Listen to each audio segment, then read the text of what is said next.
Welcome to The Hill's Coronavirus Report. I'm Steve Clemons, editor-at-large of The Hill. Each day we are interviewing consequential leaders and innovators in the battle against the coronavirus. Science may have been put on the back burner in certain corners, but researchers and scientists are working around the world and around the clock to study COVID-19 in a search to find a treatment or cure. While many scientists may have been discouraged by the discourse, others are optimistic that science will fundamentally change how we combat this virus. And one pace setter recently sent a message of hope to her cohort, saying in part, "I want scientists and clinicians and innovators to hold their heads high, knowing they are addressing the most important issues we face today. And I couldn't be prouder for this opportunity to support their work and shout their message from the rooftop." That positive message came on the heels of her recent appointment as incoming president and CEO of the Biotechnology Innovation Organization, or BIO.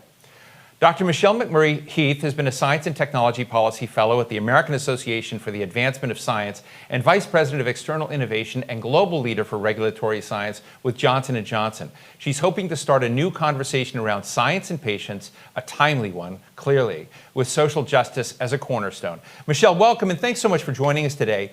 You started all of this out with really a comment about, lift your heads high. And it was really a comment about morale. So before we get into all the things that bio may do in this moment, I want to talk about the morale of science and the morale of those that are out there, because there has been a tough time for scientists in this time, and would love to get your insights in that. And just to acknowledge that you yourself are a scientist. Yes.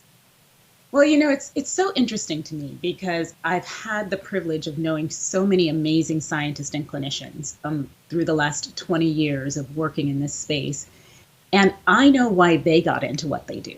They are doing science in the healthcare space because they want to save lives and transform the human experience. And they are doing it out of commitment, out of passion, and out of drive, and they're inspiring.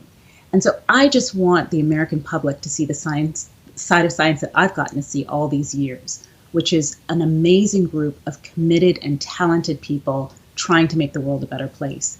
And that's really what I think biotechnology is about. Are you concerned about at least in my mind, from my perch, about the struggles over science versus politics in the White House and as we've approached this health pandemic? Do you think there are things that you can bring to the table that help bolster science at this moment and remind the public, hey, this is worth the investment? I'm not concerned. I'm not concerned because I take the long view. I know that as we faced challenges through history, science has often been the tool that we've used to really surmount them. And the current crisis that we're facing with COVID is a perfect example. Science has the ability to solve the most pressing issues that we face today. And making sure that science gets done, that the innovators have the space to create and get their creations out to the patients and people who need them, that is a social justice fight that I am willing to fight and that I think we can win. Now, I watched your welcome videos. For those of you who want to watch them, go to BIO's webpage, and there are a series of fascinating videos, interviews with you, really, of 1-minute snapshots. And the one that I really liked is you said, look, we've done the easy science, the low-hanging fruit has been taken. This is a time for big science. Can you walk us through what we need, how we need to think about vaccines and antivirals and the various kinds of pharmaceutical approaches to battling COVID-19 and what's involved? Well, we need to do exactly what we've been doing, which is forget about borders, forget about distinctions, forget about small companies, large companies, academia, federally funded, private funded, and all get together and collaborate and find new ways to approach this and take as many options, as many approaches as we can. I have been so heartened by the fact that over a short 16 weeks, over 400 projects have been started among bio member companies to try to address COVID. Over 130 of those are targeted just at trying to develop a vaccine. This is the way we win. This is always the way science wins. Let 1,000 flowers grow, and let's use all of our brain power and all of our collaborative approaches and all of our communication skills to get those approaches over the finish line. Now, what do the companies that are out there right now, and one of the things I love about bio is it's not all just big organizations. There are many, many, small private sector innovators in that space. And you've been at Johnson & Johnson, one of your roles was looking at innovation out there. So what does that community of innovators and small bio businesses need that it doesn't have today? Well, one of the things I love about bio is that it's not just in the health space. We have companies small and large in everything from agriculture, trying to improve our food supply, the environment, trying to find an end to global warming, and in the healthcare space. And it's just a testament to how biotechnology can touch so many parts of our lives and improve so many areas of our culture and our future. So that is very, very inspiring. And when you talk about the nexus of small companies and large companies and the whole ecosystem of innovation, it's an ecosystem. And ecosystems rely on all of the components being healthy and vibrant. And that's really what BIO, the organization, stands for, making sure that we have lots of different contributors from lots of different segments of this approach and making sure that they all work together. You've been in this town a lot. You've worked with lots of different organizations, and you've been either a fellow or a director. You've been in the private sector, and you know Capitol Hill. How do you grade the literacy of those people, those decision makers in Capitol Hill, when it comes to the biological sciences and biological security? And I'll just add to this that I've had the privilege of interviewing people like former Senator Bill Frist, Senator Chris Coons, Republican and Democratic legislators, all of whom have said, look, we've been warned about pandemics before. We need to do more to invest in protection, in platform vaccines, in this whole sector than we're doing now. But a lot of members of Congress don't get that yet. So I'm interested in how you, heading this important organization, are going to reach those that have been somewhat recalcitrant and not on the line and believe that they're not all literate in the same ways. So how are you going to bring them over? So I came to Washington, D.C. 20 years ago as a science policy fellow for what I thought was going to be a year and has turned into close to 20. And part of the reason I stayed was it is such an incredibly vibrant and intellectually robust community of people who really care about policy issues. Now, there are lots of policy issues to care about, and we have lots of important needs as a society and as a culture. But I don't want anyone out there to underestimate the intellectual heft that staffers on the Hill, members of our executive branch agencies, policy leaders throughout the policy ecosystem have. They bring a lot of brain power to bear, and they're always impressive. I think our job as scientists, and it is our job, is to find a way to translate what we know about science and how pivotal role science can play in so many of those policy issues into the areas that they care about, so that it becomes part of the American debate and dialogue around what we need to accomplish as a culture. So that's on us, and I think we're up to the task. I largely agree with you. I mean, I also worked in the Senate. Sometime when I know you were working with Senator Lieberman on his campaign, and I think the staffers that are there, I just think it would really be great if their bosses read up too. But that aside, back to school for a moment. You had another remarkable achievement as being the first African-American woman to graduate from Duke University's medical scientist training program. And while that sounds great, I was astonished by that, because that means that only recently that happened. And so part of the time, the issues that we're dealing with today are ones of inclusion, of diversity, of making that real. And that includes in science, in medicine, across the board. So I'd love to get your thoughts on how that door gets opened that you've clearly attained, but to so many others, so that we can have a genuinely inclusive scientific community here. So let me start by saying that the events of the last week have been heartbreaking. Heartbreaking and yet not surprising. I believe racism is a chronic disease that we face that plagues us as a culture, and we have to address it as such.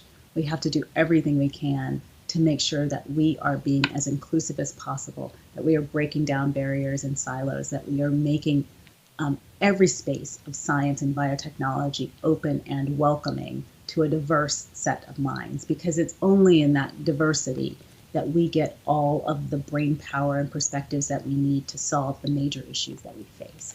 So that's critical. Bio is committed to that. We are going to be having a very interesting dialogue surrounding race at our upcoming Biodigital Conference, which is taking place next week. And we are going to face this very difficult conversation head on. And I believe that frank dialogue is where we need to start. But then there needs to be followed very closely by a lot of action. We need to figure out what we can do to build the bridges and make sure that we have a more inclusive and diverse scientific community. I personally have benefited from so many great efforts from people of color, but also people who aren't of color, who really have wrapped their arms around scientists, young scientists trying to come up in the field. And I think we need to do more of that.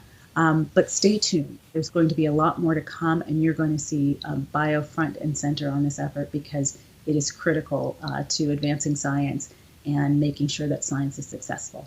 Do you think among your companies that they get this, that there's a kind of a deep understanding of this? Is bio doing anything? I know it's doing the digital forum on this, but basically to set a practice of new norms, if you will, in terms of how it cultivates talent, how it outreaches to universities, how it creates partnerships for the inclusion of talent.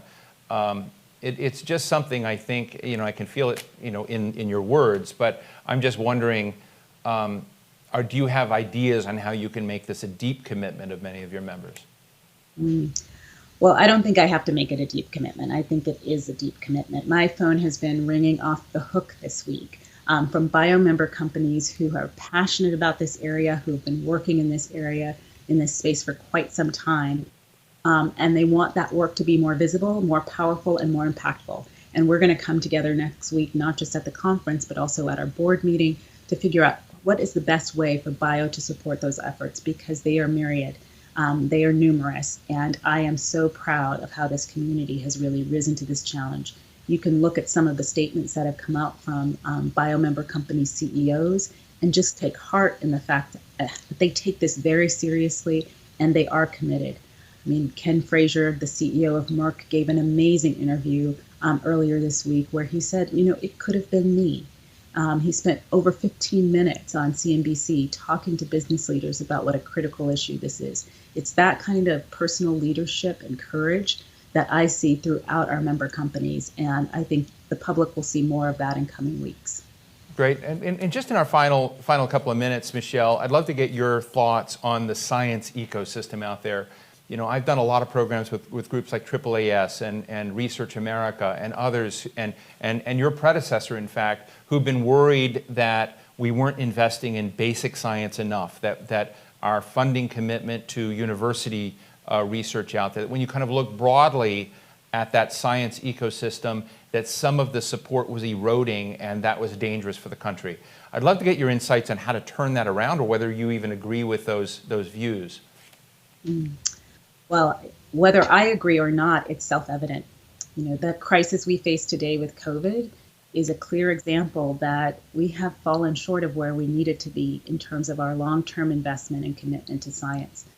You mentioned my comment earlier about there being no easy science left. This is big science. These are big, tough issues, and it takes a sustained, focused effort to make headway. That's headway I know we can make. It's within our ability and it's within our ambition, but we just have to maintain that commitment. So I'm hopeful personally that given how pivotal this crisis has been, that we will regain that focus, that we will regain that commitment and use this as an opportunity to say science is central to the progress of America. Science is central to the survival in this world. Science is central to social justice and equality and moving our culture in the right direction. And so for that, we need to have a sustained focus and a sustained investment. Well, Michelle McMurry-Heath, thank you so much for those thoughts today. I should say that one of the things that I really love about bio is Good Day Bio. For those of you who are watching don't know it, Good Day Bio is a daily newsletter I get on what's happening across the bio field and many of the members, but it's just one of the great primers that gives you an understanding of science, government policy, and I absorb it every day. So thank you and congratulations on your new job. I'm Steve Clemons. I want to thank you all for joining me. We'll see you tomorrow. Stay safe and be well.